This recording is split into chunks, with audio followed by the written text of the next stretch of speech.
Il y a quelques semaines, ma petite dernière de 8 ans vient me voir et me demande d'aller visiter le cirque qui vient s'arrêter dans notre village voisin.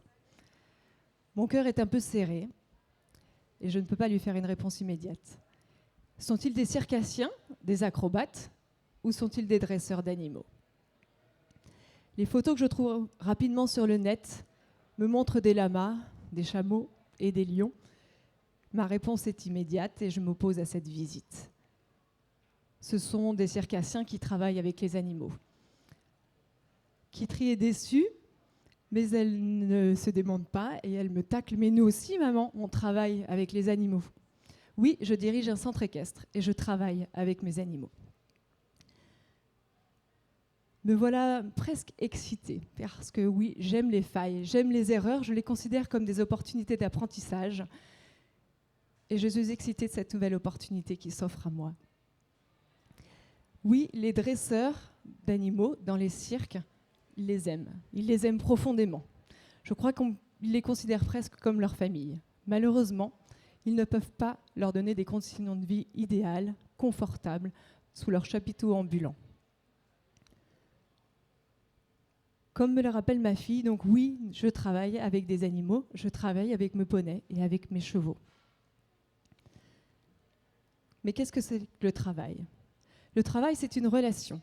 C'est un contrat signé entre deux parties, et ces deux parties ont des exigences.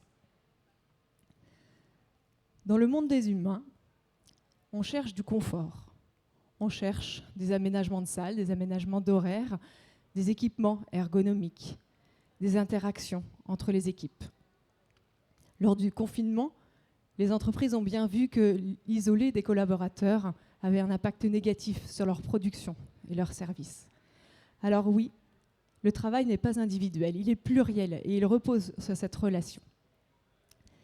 Nous imposons à nos chevaux ce contrat. Ils ne peuvent pas le signer de leurs sabots. Nous devons veiller à leur offrir le maximum de confort. Nous sommes le garant de cette relation de travail. Nous avons besoin de retrouver cette égalité, cette équité dans cette relation et cette collaboration. Depuis de nombreuses années, les chercheurs ont observé les chevaux. Les éthologues ont réussi à identifier chez les sauvages tous leurs besoins fondamentaux.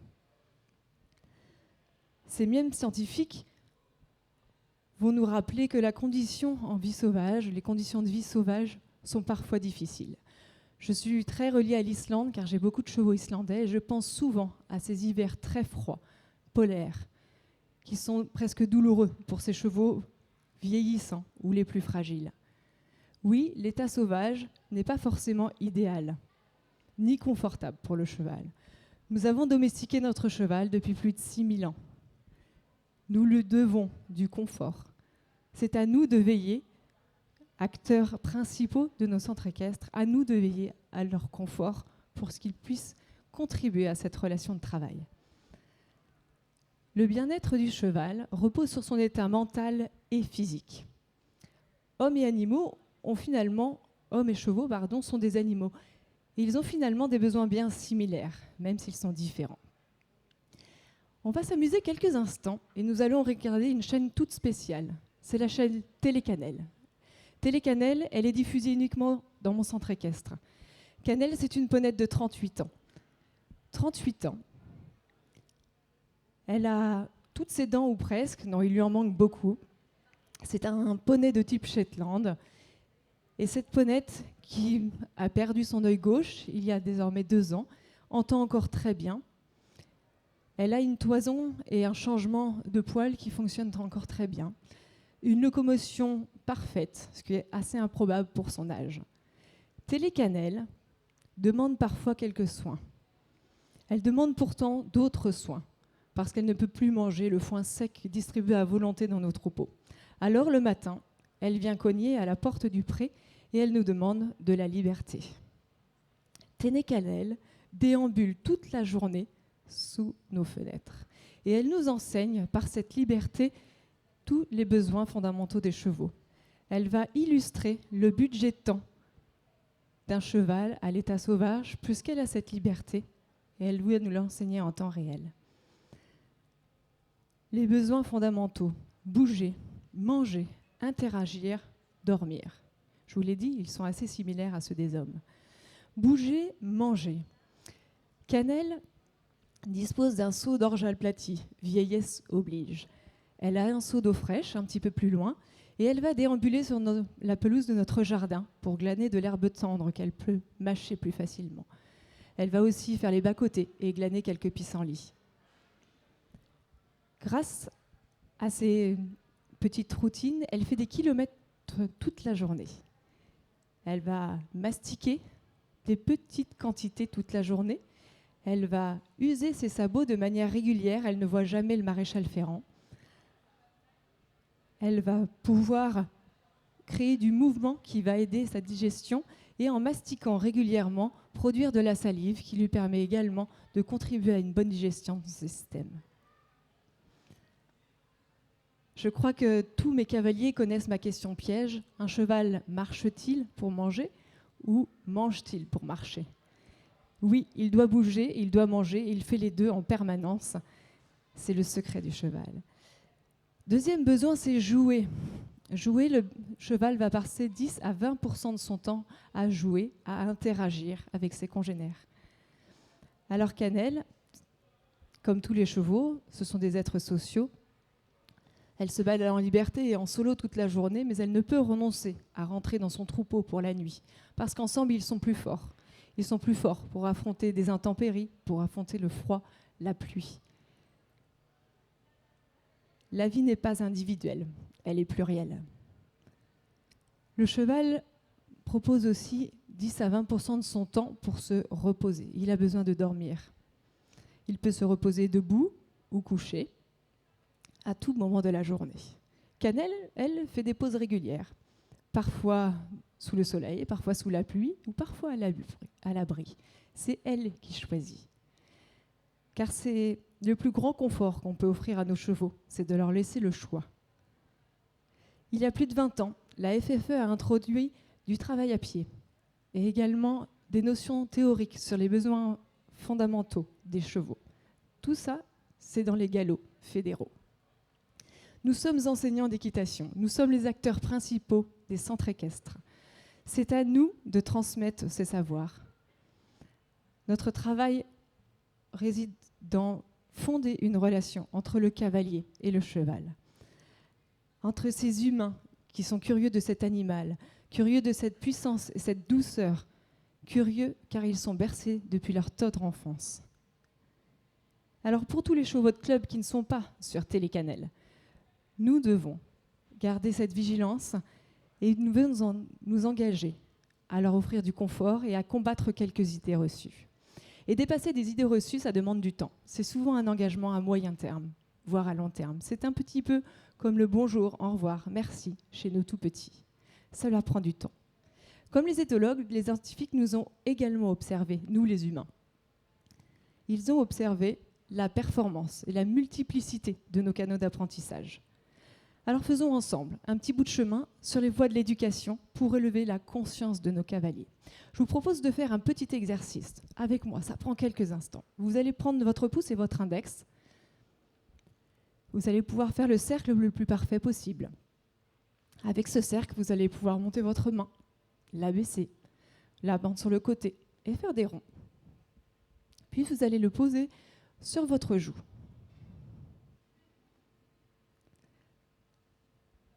Alors je vois quelques visages devant moi qui sont hésitants, qui sont confus. J'ai bugué. Oui, la dame, elle a bugué, mais je vous promets, je connais mon image corporelle et tout mon schéma. Par ce petit exercice et cette petite expérience, je viens vous montrer que notre cerveau est puissant. Il regarde et il écoute. Si j'ai posé ma main sur mon menton, c'est pour introduire de la confusion. Votre cerveau est puissant car il a des neurones miroirs. Et ces neurones miroirs vous permettent d'apprendre en observant. Alors, oui, enseignant d'équitation, vous allez être modèle. Ça ne veut pas dire que vous serez parfait. Vous ne serez pas exemplaire, mais modèle. Soyez modèle de ce que vous avez envie d'offrir à vos cavaliers. Offrez-leur de la douceur, une voix calme, douce quand vous leur parlez, puisque vous êtes à côté des chevaux, silencieux. Offrez-leur des gestes doux, subtils, délicats ou profonds pour grattez vos chevaux ou les caressez délicatement. Offrez à vos chevaux de la fermeté quand ils rentrent dans votre espace personnel.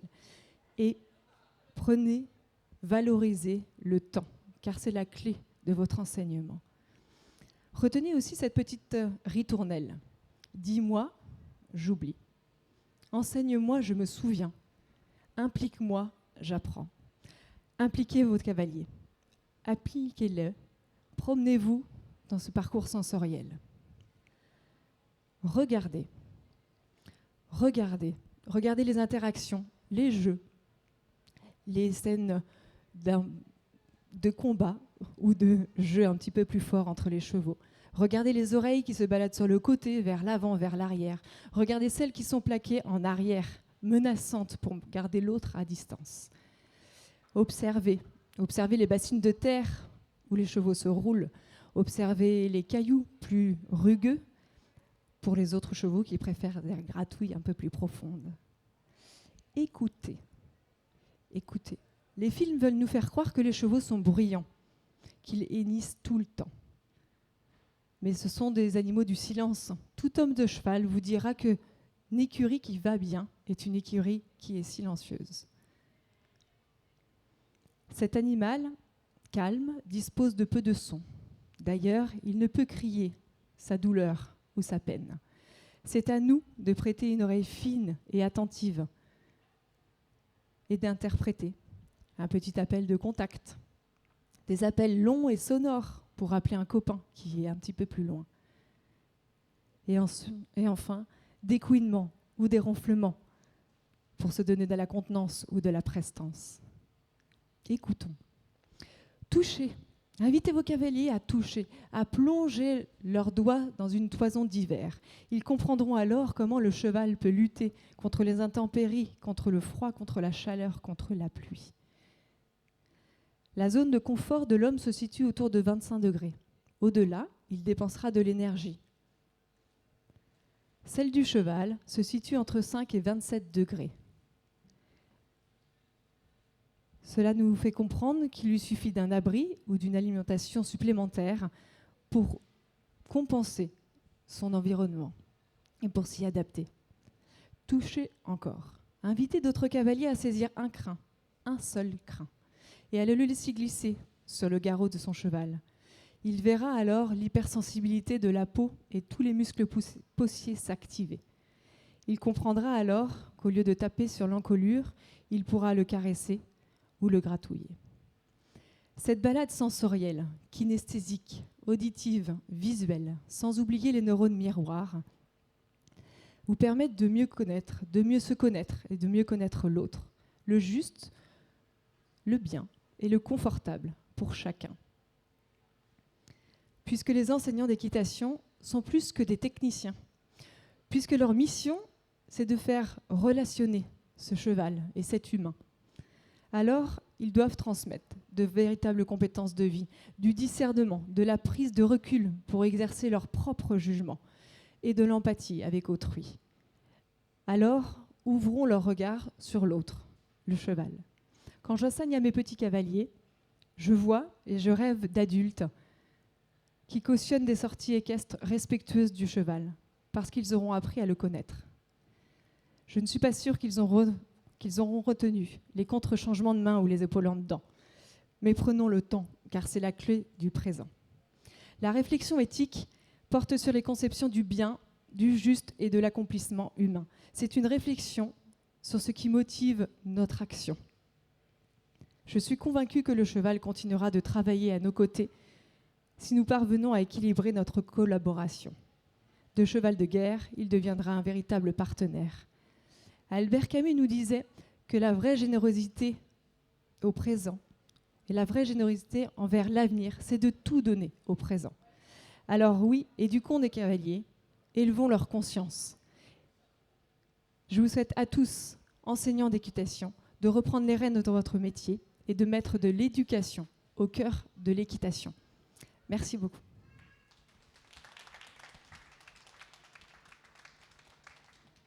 Merci beaucoup Charlotte pour cette présentation inspirante et inspirée.